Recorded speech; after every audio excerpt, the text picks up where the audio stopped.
যারা আল্লাহর রাস্তায় শহীদ হয়, যারা আল্লাহর রাস্তায় জীবন দেয়, তাদেরকে আল্লাহ তাআলা ৬টা মর্যাদা দিয়েছেন। তিরমিজি শরীফের মধ্যে এই হাদিসটা আছে।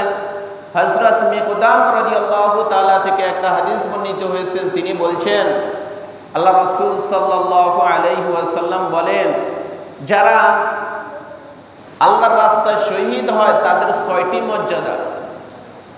১ নম্বরের মর্যাদা হচ্ছে তাদের দেহ থেকে রক্ত জমিনে পড়ার আগেই মহান রব্বুল আলামিন তাদেরকে ক্ষমা করে দেয়। সুবহানাল্লাহ। দ্বিতীয় নম্বর তাদের মর্যাদা হচ্ছে জান্নাতে আল্লাহ তাআলা শহীদদের জন্য যে ঘর তৈরি করে রাখছেন, ওই ঘরটা তার চোখের সামনে তুলে ধরেন। সুবহানাল্লাহ। ৩ নম্বরের মর্যাদা হচ্ছে তাদের জন্য আল্লাহ তাআলা কবরের আযাব সম্পূর্ণভাবে মাফ করে দেন। তাদের কোনো কবরে আযাবে হবে না। যারা আল্লাহর রাস্তায় শহীদ হয়েছে, তাদের জীবন বিলীন করে দিয়েছে, এদের কোনো কবরের আযাব হবে না।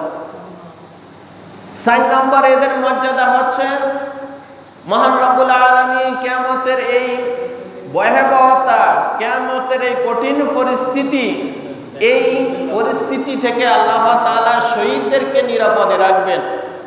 এই জাহান্নাম পরকালের যে কঠিন পরিস্থিতি হবে, এই কঠিন হাসরের ময়দানের কঠিন পরিস্থিতি থেকে আল্লাহ তাআলা যারা শহীদ হয়েছে তাদেরকে নিরাপদে রাখবেন।